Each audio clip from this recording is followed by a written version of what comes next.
Ele ọtọ nọrọ ọ nọ nwekwerechi ọnwa nọ nwa nwa mba nọ awụchashala nụ gidigba. Ihe m na-agị ko ngalugbo ene ọtụtụ n'ime ọnụ gasị nwa mba nọ. Jesus Christ died on the cross of Calvary for all of us. Where does the death of Christ stand in all of this? Ụfọdụ n'ime ọnụ gasị nwa mba nọ iwụọla nwaanyị dibịa mmiri. Nwaanyị mba nọ, this is not Christ-like. Nwaanyị mba nọ, Jesus nwụrụ n'obe n'ihi onye ọbụla. Don't forget that I am a Christian. Ihe m na-agwa unu wu ihe na-akpọlarala ụmụnne anyị ndị ke nwoke kpola ha, ụfọdụ kpolala ha ala mmụọ, ụfọdụ ochiene ha ọbụ aka n'ala kpukpuru. Ihe m na-agwa unu eme na ụmụnne anyị nwaanyị ụfọdụ the moment di ha nwụrụ ha akọwụọ n'ala krokodom. Ụfọdụ atọ n'otu ndara, ụfọdụ awụọ ihe mgbu ha ebido that time ka mgbe aka gara aga wụọ ya fuel enwe ihe ọkụ. To start with, ndị mmụọ nwere language ha na-asụ. Ihe ọ na-eji adị ka ha na-edefeat mmadụ mgbe ụfọdụ dịka gịnị? Confusion. And usoro ha ji eme ka ha dị iche na usoro ịwawo ndị mmadụ ji eme ka anyị. For example, 1 million naira is a lot of money. Mana ị convert ya na ala mmụọ ọ ka nọ na coins, ọ ka gbara coins, ọ nọ na shilling. Don't be deceived. Mgbe na mgbe ọ dị ndụ ọ sị ahụ ekwu mere ọnụ ekwuwa nọ ọ ya mere ntị. I am a Christian. Don't forget that. And because na I'm a Christian doesn't mean na m agaghị ama aka nri m na aka ekpa m. Nga ịma debere ka ị ga-akọwata m. Ọ bụrụ na ị nọ ebe ya nwa agbọghọbịa gaga m ntị, o doro anya ọfụma ọfụma na ị nwere di mmiri. Di mmiri na-enye ṅụ nsogbu. Ndị nwe ṅụ dị aware. Ikekwa bụ n'ebe a kpụrụ ṅụ ga ihe rere ebe ahụ ego ya dị too much. A na-eme a ga-eme ya ga-eme ya. Di ya bịawara ṅụ. Nwanne m nwanyị, you have only 2 ways to tackle this problem. Anaghị eji itiri achụ itiri, mana ị gaghị afọ ọsọ mmadụ ịdị ike n'ekpere. Ọ bụrụ na ị chọghị iji ekpere, sụọ ya n'ụdị ekpere. Gaa ebe siri ike. Yes, enwere ndị akpọrọ, enwere ndị Chineke kpọrọ, nwee ndị si God, I want to serve you. Ndị ahụ ndị na-eme business. Mana enwere ndị Chineke si you come and serve me. Gị ruo ndị ahụ nso ị ga-ama na yes, onye a nwere calling. Ihe ọ na-eme mara ya. Eluigwe ziri ya ozi, Jehova ziri ya ozi, Chineke dị ndụ ziri ya ozi. Ọtụtụ ndị pastọ amụọ ụwa emene ya dịka ike adịghị na Chineke. N'ihi gịnị? Ha ka ndị akpọrọ. Mana ọpụta na Chineke changed. God has never changed. And he cannot see you and change, of course. Now, you know this problem. Is either you tackle it with light, but for some reasons, in fact, in a trust he believe, because that is the part where you only will come in. It is your choice to believe or not. Now, I guess Christianity, power in the nature is yes. Ị gakwa eso ya n'ụdị omenala sote mana ọ na-eri isi abụọ. Ofu ihe ga-edo anya wụ onyinye Chineke na-adọ ọkụ n'aka. Onyinye Chineke na-adị permanent. Mana iso ya n'ụdị omenala ọ na-abịa with conditions. And any one of them if violated, no mercy for you. You will face the consequences. Ọ ihe dị iche. Now gị sị na ị chọrọ ịga a ga-emebiri nwe. Ihe family dị aware.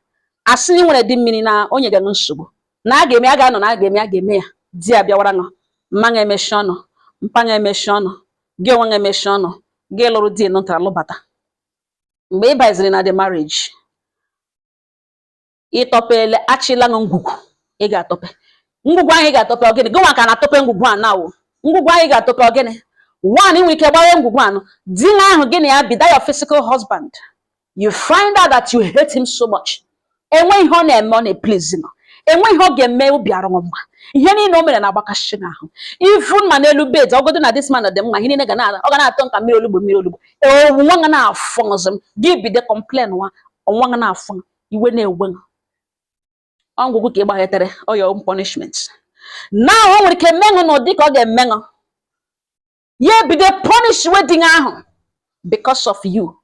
N'ihi na ndị mmiri a na-ekwu okwu ya, ha niile dị n'ikikere nke ha.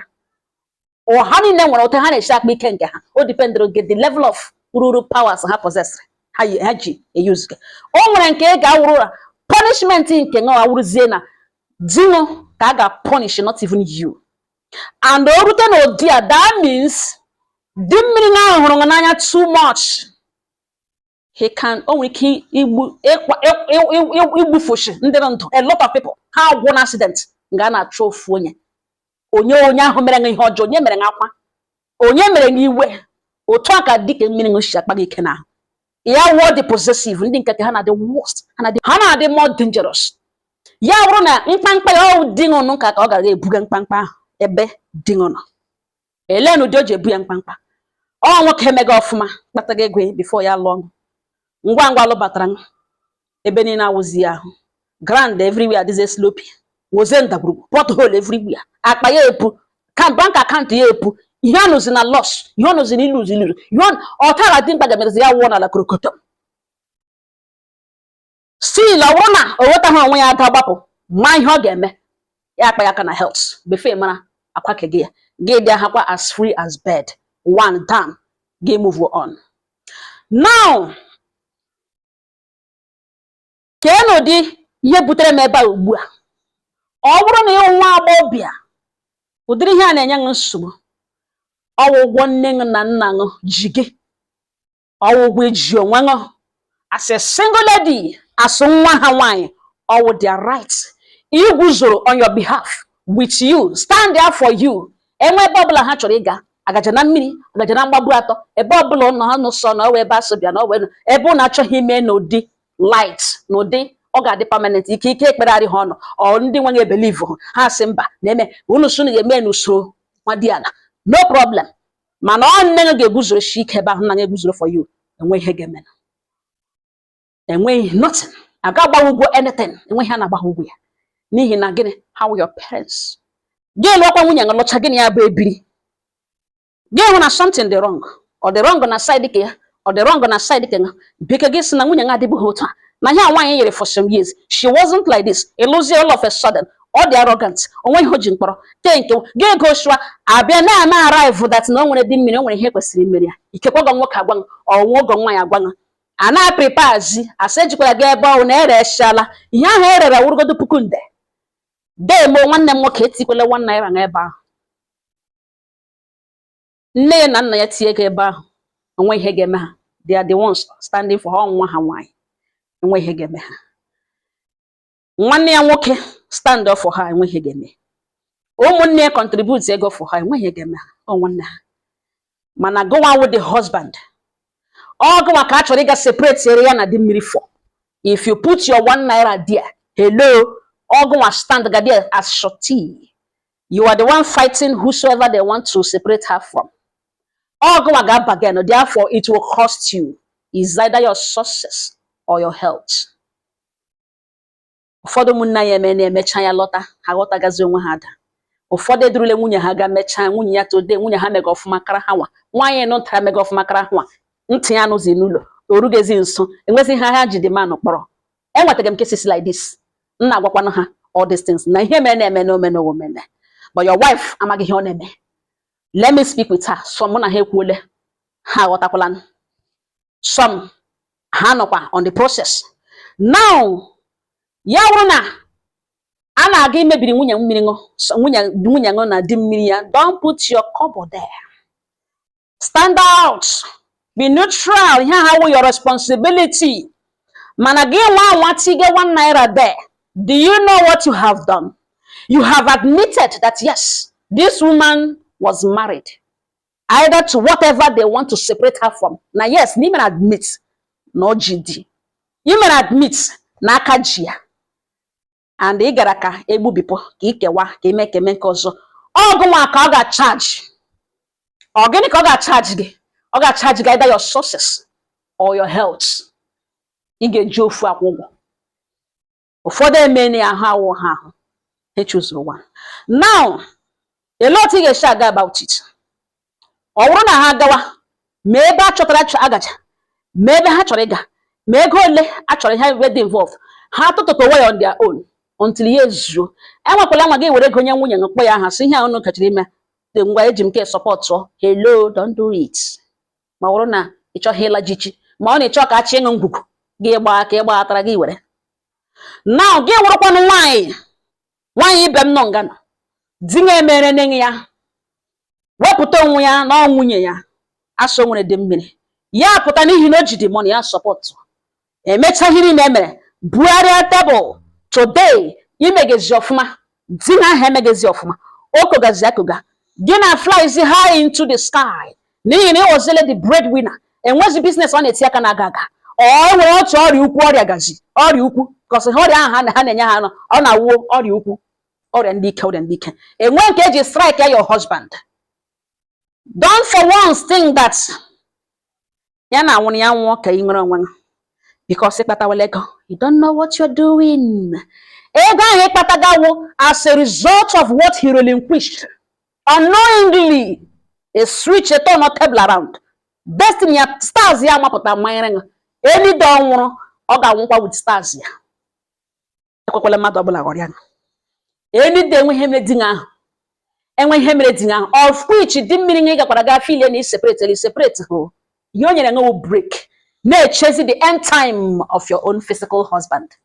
Eni do nwụrụ nwe ihe mere ya automatically di mmiri ga-abịazi ọ ga-abịachi to proclaim to reclaim to occupy this time n'ike na ebelebe and ọ ga-cost gị ọ ga-strike gị na-aga enwe ha ụkwụ next time pụta na ị na-abịa i separate from him ihe ọ ga-eme ọnụ ga-akụchali ihe ọ ga-eme ọ ga-ebu ọrịa ma o bu ọrịa ya na ego ọfụma niile ahụ imeghe gị ga-egibide ka wụọ na akụkọ ị gaa na-adịzikwa happy again ego ahụ a ga-enwerịrị emet gị na-amezi ego ahụ automatically n'ihi na that your husband was standing for you ọ bụrụ na ị ma na di na-esoro na-etinye aka nye aka a ga-liberate ya from whatever ị chọpụtazi ugbu a na-agbanwe na tebụl gị nwa megezi ọfụma ọ ya nwere kweberele n'ute ọrịa ihe ọ bụla ị ga-eme ka that man nọrọ alive mee ya gị na ya nọrọ n'obi ọma the longer he lasts the better for you mana ị nọrọ na ngwa na ọrịa kasaga ọ na ọ dịzi lelezi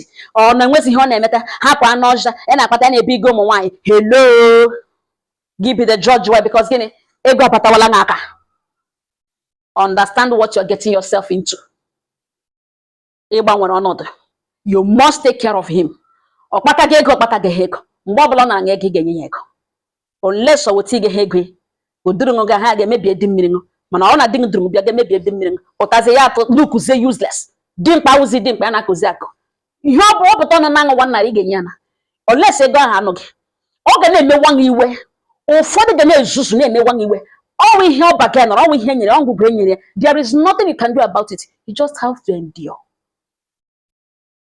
Mana ị nara circumstance iwe were ha enwe ihe mere di unu separate physically unu separate ọnwụ separate ọnụ di mmiri m ga-abịachi with akpọ with speed ị ga-alala ha lie ọ bụrụ ụmụnne ga-mebiere na ya bịachi unu biri dịka di na nwunye hello ọga emechara ya ihe a na onwe ya itige hụ naira emebie ya alọta gị kwụsịzi ịhụ nwunye ya ahụ n'anya gị kwụsịzi ịhụ ya n'anya you take care of her ya na ụmụ ya ya ebido tawara na kakịrịrị and ịma na ọ lara ga separate with di mmiri ya alọtazie imego ọfụma gị gbadere ya azụ gị bido tawa ya ahụhụ eni de wepụta ọnụ regret that na ọ gara ga mee ndị ya na ha mega ihe ọ strike ya ga like ya ụdị eji abịa enwere rules and regulations mgbe eso nwunye mmadụ pụta ị nara nwunye mmadụ nwunye ka lụọ ya ị ga-elezi nwaanyị ahụ anya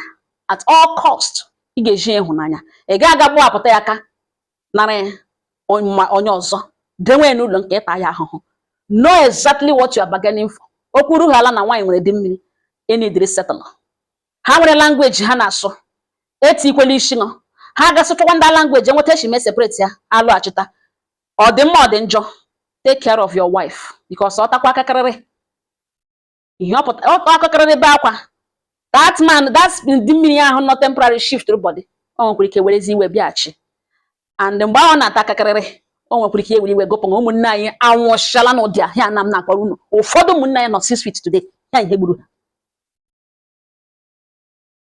aga emere ihe gị amecha nwaanyị asa gị separate na di mmiri lọtazie gị na-agbachizi nwunye gị punishment gị na-agbachi ya weekend obi gị na-eme ihe ị ga-elejizi ya anya mgbe na obi ga na-akwa akwa mgbe na obi ga na-akwa akwa ụfọdụ ụmụ nwoke dị ụta ihe a nwaanyị gara separate from ọwa oke agbara ụkwa mmadụ ọ bịaghachi ihe a megada woman akwa ọ ga-agụpụga that man n'ike ọ ihe a na-asị ewu nwaanyị ke ihe di ya mere n'ụwa na kemgbe nwoke ka ekwere nwere kwa ọtụtụ ya la lekwete kemgbe nwoke ka enwe onye kwele ka akọ onye mara nke dị mma ya eme but always know your rights mara ihe ị kwesịrị ime na ihe ị na-ekwesịghị ime ọwụ ihe niile ka ị kwesịrị ime ọwụ ihe niile ka ị kwesịrị support ọhịa m bịara ka m gbatụrụ ụnụ ngalata udo dịrị ọnụ